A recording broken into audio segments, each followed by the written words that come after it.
Quiero que imagines algo aterrador por un momento. Imagina que mañana una tormenta solar masiva o un ciberataque coordinado apague Internet para siempre. Tus fotos en la nube son borradas al instante. Tu cuenta bancaria marca cero porque los servidores ya no existen. Los planos de los reactores nucleares, los registros de propiedad de tu casa, las leyes que impiden el caos absoluto.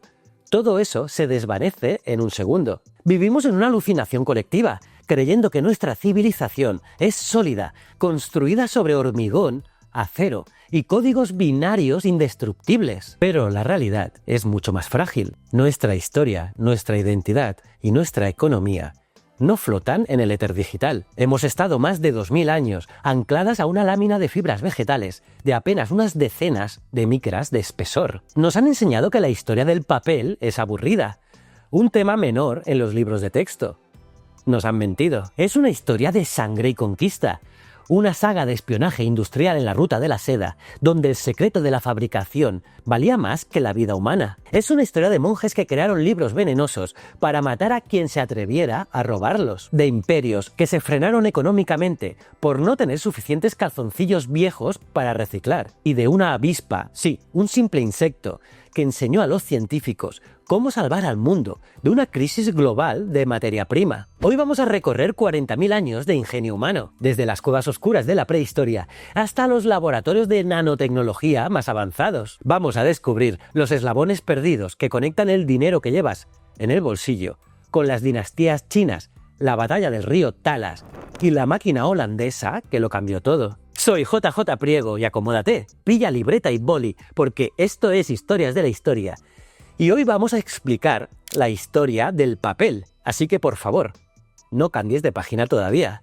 Bienvenidos a la biografía no autorizada del soporte que sostiene al mundo. ¿Quieres saber más? Acompáñame.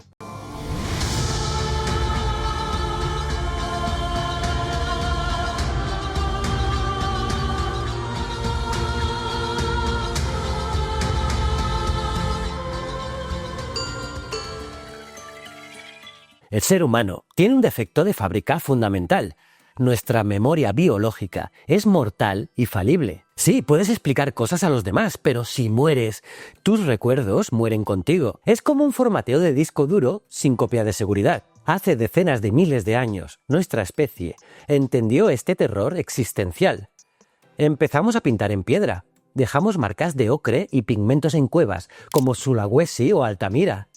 Ese fue nuestro primer intento de vencer al tiempo. La piedra dura milenios, sí, pero tiene un problema logístico evidente. No te puedes meter una cueva en el bolsillo para leer en el autobús. La información estaba secuestrada por la geografía, inmóvil y pesada. Y entonces demos un salto hasta el año 3200 a.C., en Mesopotamia, porque la civilización nace de la mano de la burocracia y la contabilidad. Para llevar el registro de los granos y las leyes, los sumerios inventaron las tablillas de arcilla fresca. Escribir era literalmente un trabajo de albañilería. Tenías que presionar una cuña sobre el barro húmedo y luego hornearlo al sol o al fuego. Imagina por un momento lo que significaba enviar una carta de amor o un tratado de paz, que pesaba medio kilo. Una biblioteca sumeria no era una estantería elegante, era un almacén industrial de escombros ordenados. La información era una carga física que rompía espaldas. Al mismo tiempo, en el norte de África, los egipcios hackearon el sistema. Encontraron una planta acuática abundante en los pantanos del Nilo, el Cyperus papyrus. Hacia el año 3000 a.C. desarrollaron el papiro. Pero atención, porque hay que hacer una distinción crucial.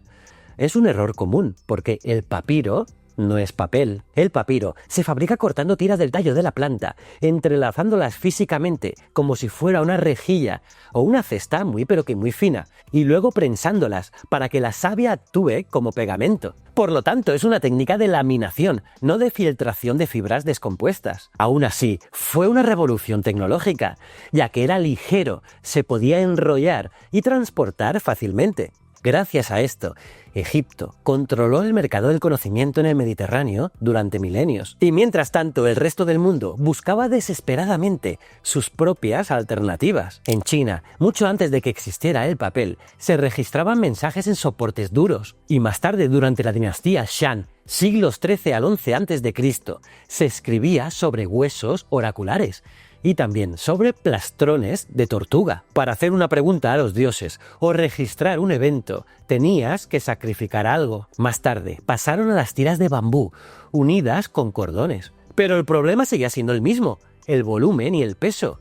Se cuenta que el filósofo Hui Shi necesitaba 5 carros solo para transportar sus libros de viaje. Sí, 5 carros para transportar libros. Por lo tanto, la administración imperial china se ahogaba en su propio peso logístico. Y al otro lado del inmenso océano, en América, ocurría algo interesante. Los arqueólogos han desenterrado batidores de piedra estriada que pertenecieron a los olmecas y a los mayas. Estos artefactos demuestran que un milenio antes de nuestra era, estas civilizaciones ya procesaban cortezas vegetales para crear láminas flexibles, los precursores directos del famoso papel a mate, del que hablaremos más tarde.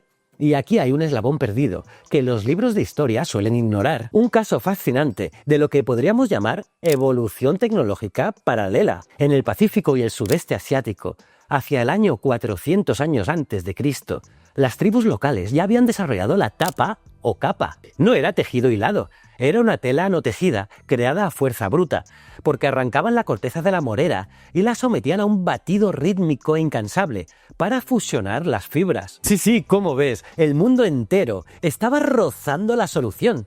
Piénsalo, tenían la materia prima correcta, sí, la fibra vegetal. Tenían la herramienta mecánica, el batidor, pero se detuvieron en el umbral de la química. Lo que hacían era filtrar o machacar las fibras para unirlas físicamente, sí. Pero les faltaba el salto conceptual definitivo. Dispersar las fibras en agua, formar una hoja en un tamiz y dejar que al secarse se entrelazaran y se unieran por fuerzas intermoleculares, creando una lámina nueva. Teníamos la necesidad imperiosa, solo nos faltaba la chispa conceptual para transformar la materia. Y justo aquí es donde tenemos que sacar el bolígrafo rojo y corregir los libros de historia. Porque si paras a alguien por la calle y le preguntas quién inventó el papel, te darán un nombre y una fecha. Tsai Lun, año 105 después de Cristo. Nos han vendido que este oficial de la corte Han se levantó un día y tuvo una idea genial, ¿sí? Era un genio. Pero la arqueología moderna ha entrado en escena como un detective forense para decirnos que eso es mentira. Y para ello, vámonos a la provincia de Gansu, en el árido noreste de China. En una excavación en el sitio arqueológico de Fangmatan, los investigadores desenterraron algo increíble, algo brutal, y lo hicieron dentro de una tumba. Un fragmento de mapa, dibujado sobre una superficie rugosa. No era seda, no era madera. Al analizarlo bajo el microscopio, vieron que eran fibras vegetales de cáñamo, batidas y entrelazadas. Era papel. Cuando lo atribuyeron y lo dataron, se quedaron helados con la boca abierta, porque ese trozo de papel pertenecía a inicios del periodo Han occidental, en torno al año 179 al 141 a.C. Por lo tanto, estamos hablando de casi 250 años antes de que Tsai Lun naciera. Y no fue un accidente aislado. En la misma región, cerca de las famosas cuevas de Dunhuan, en el paso de Yumen, puntos clave de la ruta de la seda, han aparecido más muestras de esta época. Entonces, ¿qué era esto realmente? Los expertos lo llaman protopapel, pero no te imagines un folio blanco y suave, no. Era una lámina tosca, hecha de cáñamo mal batido y fibras de mala calidad. Aunque en Fangmatan lo usaron para un mapa, era un material tan vasto que habitualmente no servía para la caligrafía fina, se usaba como material de embalaje, para envolver medicinas o proteger espejos de bronce durante el transporte. Tsai Lun no inventó el material. Lo que hizo siglos después fue refinar esa basura y convertirla en tecnología punta. Hizo lo que hacen los grandes visionarios industriales como Henry Ford o Steve Jobs: estandarizar y escalar. Tsai Lun era un oficial de la corte Han que sistematizó la receta química, tomó redes de pesca viejas, trapos sucios, cáñamo y corteza, y creó un proceso repetible. La clave científica de su método fue suspender las fibras en agua para que al filtrarlas se entrelazaran al azar, formando una hoja fuerte y flexible. Presentó el método al emperador y lo convirtió en una tecnología de Estado. A partir de ese momento, la innovación china fue explosiva y sofisticada. Y con el tiempo, desde al menos los siglos IV al IX, se generalizaron técnicas de encolado, como el uso del almidón, para controlar la absorción, y evitar que la tinta se corriera al escribir. Y hacia el año 300 empezaron a usar un tinte amarillo extraído del árbol Philodendron. Y no era por estética, era pura ingeniería química, ya que ese extracto actuaba como un insecticida natural. Sí, crearon libros cuyas sustancias ayudaban a repeler insectos y a mejorar la conservación de los textos. Y sí, hay un dato que define quién iba ganando la carrera de la civilización. Para el siglo VI tenemos una pista clarísima, ya que el erudito Yang Yi Tui menciona el uso de papel para la higiene, sí, papel de váter, quejándose, como un sibarita moderno, de la mala calidad de algunos papeles usados para la higiene personal. Y también aclara qué tipos de texto no se atrevería a usar para limpiarse el culete. Mientras tanto, el resto del planeta era un festival de la improvisación. En América, siglos antes de Colón, se usaban mazorcas de maíz desgranadas, sí, ásperas,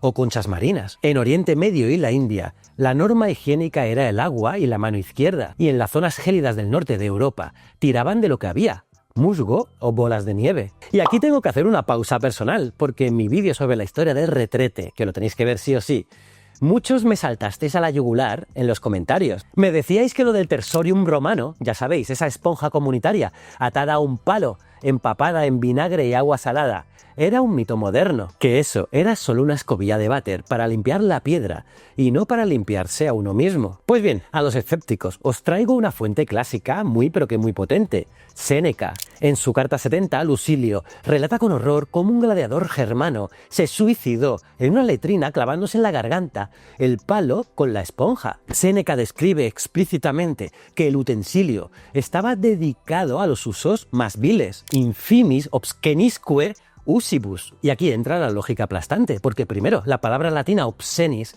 para un romano, limpiar una mancha del suelo es sucio, pero tocarse las partes nobles es obsceno. Y segundo, la ingeniería. Las letrinas romanas eran de piedra o mármol. Si quieres fregar excrementos pegados en piedra, usas un cepillo de cerdas duras, no una esponja marina. Las esponjas naturales son suaves, porosas y caras de importar. Están diseñadas para la piel, no para rascar granito. Así que, aunque el detalle exacto se discute, y eso está súper bien, sí sabemos que Roma improvisaba con soluciones reutilizables, mientras que en Asia el papel acabaría formando parte de prácticas higiénicas documentadas. Y bueno, el secreto tecnológico no podía durar para siempre. Según crónicas japonesas, en el año 610, un monje coreano llamado Don Chu cruzó el mar y llevó la tecnología a Japón. Los japoneses, con obsesión cultural por la perfección, refinaron el proceso creando el famoso washi, utilizando las fibras largas de la planta koso. Y en el Tíbet, los monjes tuvieron que ser aún más creativos. Para proteger sus textos sagrados en los monasterios de alta montaña, crearon un papel venenoso a partir de plantas locales como la estelera, que es la Radix stellere, cuyas sustancias repelen insectos y roedores, ayudando así a conservar los textos en condiciones difíciles. Una tecnología resistente a la humedad, divina y letal, diseñada para la eternidad. Pero en China ocurrió un giro que cambiaría la economía mundial para siempre. A comienzos del siglo IX, documentado hacia el año 804, aparece el llamado dinero volante, el fei qian. No era un billete de uso cotidiano, sino un sistema de recibos y letras de cambio para mover grandes sumas sin cargar monedas. Fue un salto de fe cuántico, convencer a la humanidad de que un pedazo de papel sin valor intrínseco valía lo mismo que el oro o la seda. Y este es el tatarabuelo directo de los billetes que llevas en la cartera y de las criptomonedas. Valor fiduciario puro. Y aquí hay un hito que Occidente suele olvidar convenientemente en su visión. En la escuela nos repiten como un mantra que Gutenberg inventó la imprenta en 1450. Pero la realidad es que Gutenberg llegó tarde a la fiesta, muy tarde. Viajemos al 11 de mayo del año 868. Apunta bien esa fecha porque es histórica. Ese día en China, un hombre llamado Wang Ye encargó la impresión de un rollo de 5 metros de largo. Y no lo hizo por fama, lo hizo por piedad filial, porque se lo dedicó para la difusión universal y reverente, en honor a sus padres. El resultado fue el Sutra del Diamante. Es el libro impreso completo más antiguo que existe, con una fecha exacta indiscutible. No es un fragmento roto, es una obra maestra técnica, con ilustraciones complejas y texto perfecto. ¿Y dónde estuvo escondido todo este tiempo? Pues su historia es digna de Indiana Jones. Este tesoro permaneció oculto durante casi 1000 años en la cueva de la biblioteca en Dunhuang, un complejo de templos en la Ruta de la Seda. La cueva fue sellada alrededor del año 1000 por miedo a una invasión y no se volvió a abrir hasta 1900, cuando un monje derribó una pared falsa y encontró miles de manuscritos intactos en el aire seco del desierto. La diferencia tecnológica es abrumadora. Mientras en la Europa medieval los monjes copistas tardaban meses en duplicar una sola Biblia, dejándose la vista a la luz de las velas y cometiendo errores a mano, China ya había dominado la xilografía. Y es que tallaban páginas enteras en bloques de madera, como un sello gigante, los entintaban y podían estampar miles de copias idénticas. Sí, en cuestión de días. Cuando Gutenberg nació, China ya llevaba 600 años produciendo conocimiento en masa. Y ahora vamos a un momento clave, porque uno de los grandes relatos fundacionales sitúa un punto de inflexión en el año 751 después de Cristo. El escenario fue de película, las orillas del río Talas, en la actual Kirguistán. Allí, en medio de la estepa de Asia Central, chocaron las dos únicas superpotencias del planeta: el Imperio Chino de la dinastía Tang y el Califato Abbasí, en plena expansión islámica. Fue la batalla de Talas. Los árabes aplastaron al ejército chino, pero el verdadero botín de guerra no fue el territorio ni el oro, no, fue la propiedad intelectual, porque la crónica cuenta que entre los miles de prisioneros de guerra, los árabes encontraron artesanos papeleros, gente que sabía hacer papel, y les hicieron una oferta que no podían rechazar: os perdonamos la vida si nos regaláis el secreto de la fabricación. Y aunque los historiadores modernos debaten si fue exactamente así, o si el secreto ya se había filtrado antes por la Ruta de la Seda, lo que sí parece claro es esto: en las décadas siguientes, la fabricación se consolida en ciudades clave de Asia Central y el mundo islámico. La primera parada fue la mítica ciudad de Samarcanda. Allí, en la segunda mitad del siglo VIII, se consolida la producción, convirtiéndose en uno de los primeros grandes centros papeleros del mundo islámico. Y aquí es donde los árabes demostraron ser unos ingenieros brillantes. No se limitaron a copiar la receta china, no, la hackearon. La hackearon y la revolucionaron. Y es que se encontraron con un problema. En el desierto no había moreras, que era el árbol que usaban los chinos. ¿Y qué hicieron? Pues cambiaron la materia prima por algo que tenían de sobra: lino y trapos de algodón. Además, aplicaron ingeniería pesada, porque mientras los chinos batían la pulpa a mano en morteros, los árabes introdujeron molinos movidos por la fuerza humana y animal para macerar la pulpa de forma industrial y eficiente. Y el impacto fue inmediato. A finales del siglo VIII se documenta un molino de papel en Bagdad entre el 794 y 795 después de Cristo. En tiempos de Harún al-Rashid, el de las 1001 noches, el papel se vuelve estratégico y la producción se expande. El soporte era tan superior que reemplazó al papiro en toda la administración del califato. Bagdad se convirtió en el Silicon Valley del siglo VIII. Las matemáticas, el álgebra, la astronomía y la medicina islámica florecieron y se viralizaron gracias a este soporte que era barato, ligero y abundante. ¿Y Europa? Bueno, Europa llegó tarde a la fiesta, sí. Vergonzosamente tarde, porque mientras Oriente tenía bibliotecas públicas y zocos llenos de libros, Europa seguía atrapada escribiendo sobre cadáveres. Usaban el pergamino, piel de oveja o cabra, estirada, secada y tratada con cal, que sí, era un material increíblemente duradero, pero prohibitivamente caro. Y si no hacen las cuentas, para fabricar una sola Biblia, tenías que sacrificar y despellejar un rebaño entero de hasta 300 ovejas. Por lo tanto, el conocimiento era un lujo exclusivo, reservado a reyes y obispos. Así que el papel tuvo que entrar en Europa como un inmigrante ilegal, cruzando el estrecho de Gibraltar por la España musulmana. Entró a través del Califato de Córdoba hacia el año 950, y fue en la ciudad de Xàtiva en el año 1056 donde se documenta el hito final: la primera fábrica de papel en suelo europeo. Y desde allí, desde el Levante español, esa tecnología de trapos sucios empezaría su lenta conquista del norte, preparándose para encontrarse siglos después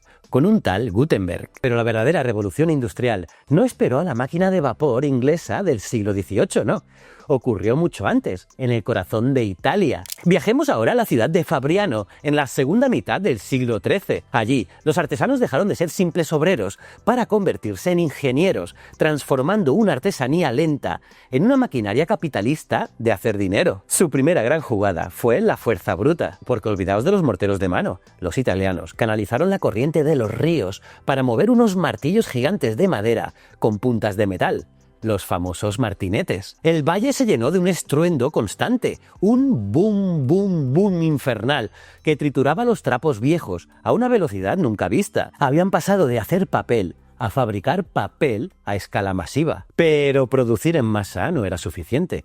Había que proteger la reputación. Así que, ojo, inventaron el primer sistema antifalsificación de la historia: la marca de agua. La técnica era ingeniosa. Cosían un fino alambre con forma de corona, cruz o animal en la rejilla del molde. Al secarse la pulpa sobre ese relieve, la hoja quedaba más delgada en esa zona exacta, revelando un dibujo fantasmal y brillante al ponerlo a contraluz. Fue el nacimiento del copyright medieval. Sí, si veías ese sello de luz, sabías que tenías calidad Fabriano entre manos.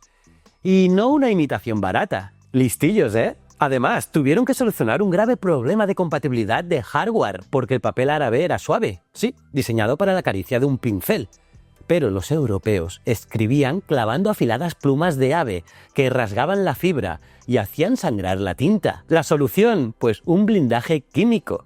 Los artesanos bañaron las hojas en gelatina animal caliente, un engrudo obtenido de hervir huesos, pezuñas y pieles de las carnicerías. Y esto selló los poros del papel y lo hizo impermeable, creando la superficie dura y perfecta para que la pluma europea se deslizara rápido y también limpio. Pero bajemos de la ingeniería al barro, a la parte más visceral y menos glamurosa de esta industria, porque Europa no tenía las plantas exóticas de Asia. Dependíamos al 100% de los trapos. Sí, de los trapos, es decir, de la ropa vieja de lino y algodón de la gente. Y así nació una figura urbana fundamental: el trapero. Los traperos eran recolectores que recorrían los callejones comprando ropa interior usada, sábanas de hospitales y harapos mugrientos. Y preparaos para esto, porque esa ropa sucia no se lavaba, se llevaba a los molinos y se dejaba fermentar en pilas húmedas durante semanas. Sí, dejaban que se pudriera literalmente, para que los hongos ablandaran las fibras antes de triturarlas. Así que el olor de un molino de papel medieval no era olor a cultura, ¿no? Era el aroma de miles de prendas íntimas descomponiéndose en agua estancada. ¡Asqueroso! Y aquí la historia nos regala una ironía macabra, porque la peste negra devastó el continente en esa época y mató a 1/3 de la población. Fue terrible.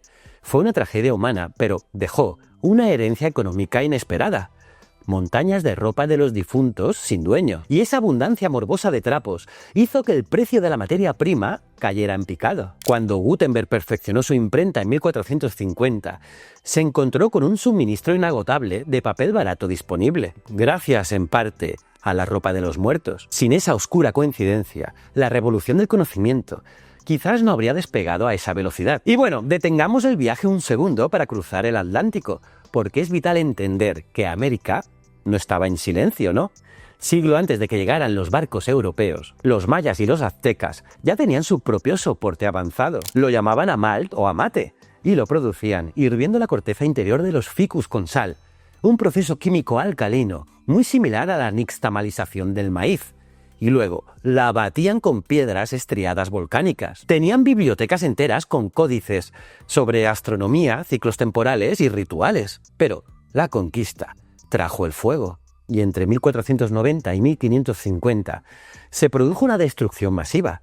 Los códices fueron quemados por misioneros y conquistadores, al ser considerados objetos heréticos. Sí, para ellos era herejía, y solo sobrevivieron unos pocos, como el famoso Códice de Dresde. Una auténtica pena. Sin embargo, la necesidad administrativa era tal que en 1580 los españoles fundaron en Culiacán, en México, el primer molino de papel de estilo europeo en América. Dos mundos de celulosa se encontraron y se fusionaron. Y ahora volvamos a Europa, al siglo XVII, porque la demanda de papel crece insaciablemente con la expansión de la imprenta y la burocracia estatal. Los viejos mazos italianos son ya demasiado lentos. Ya no basta con trapos, ingenio y martinetes. No. Aquí aparece un eslabón clave: la pila holandesa o Hollander-Bitter, inventada alrededor de 1680 en los Países Bajos. Esta máquina era un cilindro con cuchillas de metal que giraba y maceraba los trapos mucho más rápido y eficientemente que los golpes de los martillos. Y esto permitió producir un papel más fino y en cantidades industriales. Pero ojo aquí, porque la industria chocó contra un muro físico: la crisis de los trapos. Y es que en el siglo XVIII el mundo se quedó literalmente sin ropa vieja. La demanda de papel superaba la capacidad de la gente para gastar y desechar sus vestimentas. Y hasta hubo leyes que prohibían enterrar a los muertos con mortajas de lino o algodón para poder reciclar esta tela en papel. Se habló incluso, y la historia es controvertida, de usar vendas y lino de momias como fibra para papel. Así que la cultura mundial estaba secuestrada por la falta de calzoncillos viejos. Parece alucinante, ¿eh? Y bueno, la salvación vino, sorprendentemente, de la biología. Y es que en 1719, el científico francés René-Antoine Virchow de Réaumur estaba observando la naturaleza y se fijó en una avispa. Sí, una avispa. Vio cómo el insecto masticaba madera vieja, la mezclaba con su saliva y construía un nido que tenía una textura muy familiar. Parecía papel. Y así Réaumur planteó la pregunta revolucionaria: si las avispas pueden hacer papel directamente de la madera de los árboles, ¿por qué los humanos seguimos dependiendo de los trapos? Así que la ciencia tardó en ponerse al día, pero cuando llegó, lo hizo derribando la puerta. El primer milagro fue químico. En 1774, Carl Wilhelm Scheele identifica el cloro, y en las décadas siguientes, su química abrirá la puerta al blanqueo a gran escala. Esto parece un dato de clase de química aburrida, pero fue mágica industrial, porque de repente podíamos coger trapos sucios, azules o rojos, y blanquearlos hasta dejarlos inmaculados. Por lo tanto, el cloro desbloqueó millones de toneladas de materia prima que antes era basura y que ahora servían. Y luego llegó la velocidad, porque en 1798 el francés Louis Robert tuvo una visión. ¿Por qué hacer el papel hoja a hoja, sumergiendo un molde en una tina, si podíamos hacerlo como un río? Es decir, diseñó el prototipo de la máquina continua, y los hermanos Fourdrinier la perfeccionaron y la llevaron a escala a comienzos del siglo XIX. Y ese fue el fin de la artesanía lenta. La máquina Fourdrinier no dormía, no se cansaba y vomitaba rollos infinitos de papel a una velocidad vertiginosa. Habíamos pasado del folio al kilómetro. Y finalmente, a mediados del siglo XIX, la profecía de la avispa se cumplió. Dejamos de depender de los trapos. Friedrich Gottlob Keller inventó la trituradora de madera mecánica a comienzos de la década de 1840. Hugh Burger y Charles Watt cocinaron la madera con sosa cáustica en 1851 y Karl Dahl desarrolló el proceso Kraft en 1879. Kraft significa fuerza en alemán, y Dahl creó ese papel marrón, fibroso e indestructible que hoy usamos para sacos de cemento y bolsas de supermercado. El papel de pulpa de madera se volvió tan ridículamente barato que empezamos a usarlo para cosas que antes eran impensables. Y en 1857, un visionario llamado Joseph Gayety salvó la dignidad humana, y es que comercializó el primer papel higiénico empaquetado industrialmente en los Estados Unidos. Y por fin, adiós a las piedras y a las mazorcas. Y bueno, en la segunda mitad del siglo XIX, el cartón corrugado se populariza. Una maravilla de ingeniería estructural. Un sándwich de aire y papel que revolucionaría la logística mundial. Pero en nuestra arrogancia industrial, cometimos un error fatal. Un error invisible. Porque para procesar la pulpa de madera masivamente y hacerla blanca, la industria impregnó el papel con alumbre y colofonia, compuestos altamente ácidos. Y nadie se dio cuenta al principio. Los libros se veían blancos y crujientes, pero era una bomba de relojería, porque a finales del siglo XIX los bibliotecarios descubrieron el horror. Los libros se estaban suicidando, muriéndose. En bibliotecas lo llamaron slow fire, fuego lento. Y es que el ácido residual se come la celulosa desde dentro, volviendo las páginas amarillas y también quebradizas, como hojas secas de otoño. Si tocas un periódico de 1920 hoy, se desintegra en polvo entre tus dedos. Así que millones de libros, la memoria de las guerras mundiales y gran parte de la historia moderna están condenados. Y es que, ojo, tuvimos que esperar hasta la década de los 80 y 90 del siglo XX para establecer los estándares de papel permanente libre de ácido y detener esta hemorragia cultural. Aprendimos a escribir en madera, sí, pero casi borramos nuestra historia en el proceso. Pero bueno, ese siglo XX también fue la era de la especialización y de la democratización masiva. El papel dejó de ser solo para escribir y empezó a envolver nuestra vida. Y en 1906 apareció el primer envase de cartón para leche. Pero ojo, no era el Tetra Brick que tienes hoy en la nevera. No, aquel invento era de cartón piedra bañado en cera para que no se deshiciera. Fue el abuelo primitivo. La tecnología del Tetra Pak, que fusiona papel con laminados plásticos y aluminio, no llegaría hasta la década de 1950. Y te lo explico mejor en mi vídeo sobre la historia de la conservación de alimentos, que tienes que ver sí o sí. Pero bueno, ese primer cartón encerado de 1906 fue la revolución higiénica que cambió la seguridad alimentaria para siempre. Y un año después, en 1907, la compañía Scott Paper, sí, la que tú conoces, fabricó por accidente un lote de papel higiénico demasiado grueso e inservible. Sí, pensaban que no servía para nada. Por eso el dueño, Arthur Scott, iba a devolverlo como basura, pero recordó a una maestra de Filadelfia, a una maestra que cortaba trozos de papel para que sus alumnos resfriados no compartieran la toalla de tela y así evitaran contagios. Así que en ese momento Scott tuvo la visión, perforó ese papel grueso y lo vendió como Sanitowels, toallas sanitarias desechables para baños públicos. Y no fue hasta 1931 que se dieron cuenta de su verdadero potencial lanzándolo para los hogares. Sí, lo lanzaron como el rollo de cocina que hoy conoces. Un error millonario. Y bueno, más adelante, en 1935, Penguin Books lanzó el libro de bolsillo, haciendo que la literatura fuera accesible para todos, no solo para las élites. Y en los años 60, la fotocopiadora Xerox inundó las oficinas de burocracia duplicada. Y con la llegada de los primeros ordenadores e Internet, los futurólogos prometieron la utopía de la oficina sin papel. Sí, que no habría papel, decían. Nos dijeron a la cara que las pantallas lo matarían. Pero ocurrió todo lo contrario. La facilidad para imprimir hizo que consumiéramos más papel que nunca. Por lo tanto, el papel se resistía a morir. Y entonces entramos en el siglo XXI, donde el papel ha sufrido una mutación inesperada. Primero llegó el efecto Amazon. En 2020, durante la pandemia, el consumo de cartón corrugado explotó a niveles históricos. El papel se convirtió en la piel del comercio electrónico.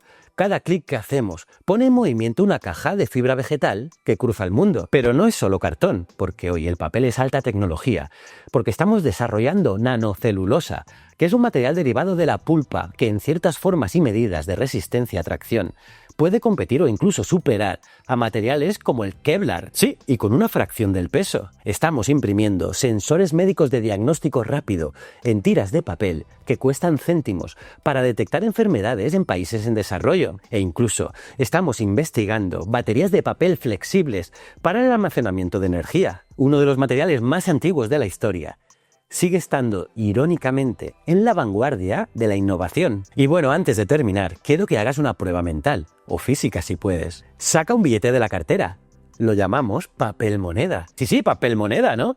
Pero si te olvidas un folio de papel normal en el bolsillo del pantalón y lo metes en la lavadora, sale destruido, hecho una pasta irreconocible, ¿no? Sin embargo, si te olvidas un billete, sale limpio y entero. ¿Por qué? ¿Nunca te lo has preguntado? Pues porque el dinero no es papel de madera. No, es un viaje al pasado. La mayoría de los billetes, como el dólar estadounidense, están compuestos por una mezcla de algodón y lino. La cifra oficial de Estados Unidos es 75% algodón y 25% lino. Técnicamente es una tela, un textil muy prensado y tratado. Es decir, seguimos pagando con trapos de alta tecnología, cerrando el círculo con aquellos artesanos medievales que reciclaban la ropa vieja. Desde las paredes de las cuevas de Altamira hasta la caja de cartón que llega a tu puerta, el papel no es solo un material pasivo, es el testigo silencioso de nuestra evolución. Ha sido moneda de cambio, ha sido arma de propaganda, ha sido vehículo de fe y herramienta de ciencia. Ha sobrevivido a la quema de bibliotecas, a la censura imperial, a la escasez de trapos, a la revolución digital. La próxima vez que arrugues un ticket de compra o abras un libro viejo, Recuerda que no es basura. Tienes en tus manos 5.000 años de ingeniería química, espionaje y resistencia humana. ¿Y tú, qué tipo de lector eres? ¿Eres de los románticos que necesitan tocar el papel o leer el libro nuevo y usar marcapáginas? ¿O te has pasado totalmente al bando digital y ya solo os lees en pantalla? Déjamelo en los comentarios que os leo. Y si te ha gustado toda esta historia, tienes que ver el vídeo sobre la historia del jabón, porque descubrirás por qué la gente tenía pánico al agua y cómo eso causó las peores epidemias de la historia. Haz clic aquí para verlo. Y si quieres hacer una maratón de vídeos sobre la historia oculta de las cosas, tienes una lista de reproducción, el origen de todo, que te va a encantar, porque allí encontrarás vídeos sobre la historia del caucho, la patata, el tenedor, el tabaco, el barco, la falda, el pegamento, el vidrio, el espejo, como te he dicho, la conservación de alimentos y muchos más.